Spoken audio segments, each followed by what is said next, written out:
ഞാനിവിടെ പറയാൻ പോകുന്നത് വിശുദ്ധ എവ്പ്രാസ്യനെ കുറിച്ചാണ്.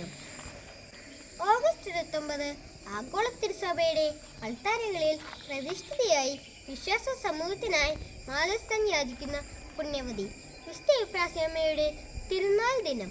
CNC സന്യാസിനി സമൂഹത്തെ സംബന്ധിച്ച് കേരളക്കരയിലെ രണ്ടാമത്തെ വിശുദ്ധിയാണ് വിശുദ്ധ എവ്പ്രാസ്യമ്മ. പ്രാർത്ഥിക്കുന്ന അമ്മ എന്ന അപരനാമത്തിൽ അമ്മ അറിയപ്പെട്ടിരുന്നു. കാട്ടൂർ എലവത്തിങ്കൽ ചെറുപ്പക്കാരൻ അന്തോണിയുടെയും പുണ്യത്തിയുടെയും മകളായി 1877 ഒക്ടോബർ 17 എവ്പ്രാസ്യമ്മ ജനിച്ചത്. റോസ എന്നായിരുന്നു മാമോദീസ നാമമായി സ്വീകരിച്ചത്. തൻ്റെ അമ്മയുടെ പ്രാർത്ഥനാ ജീവിതവും ദൈവമാതൃത്വ ഭക്തിയും കുഞ്ഞു റോസയെ ഈശോയിലേക്കു അനുദിനം വളർത്തിയിരുന്നു.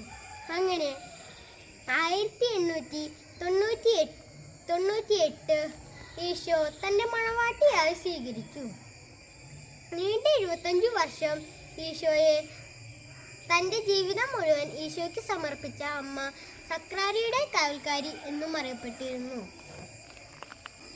കണ്ണും കാതും കയ്യമ്മയും ഒരുപോലെ തിരുസക്രാരിക്ക് മുന്നിൽ ഉപാസന നടത്തി വിശുദ്ധി പ്രാപിക്കുക എന്നായിരുന്നു അമ്മ നമ്മോട് പറഞ്ഞിരുന്നത്.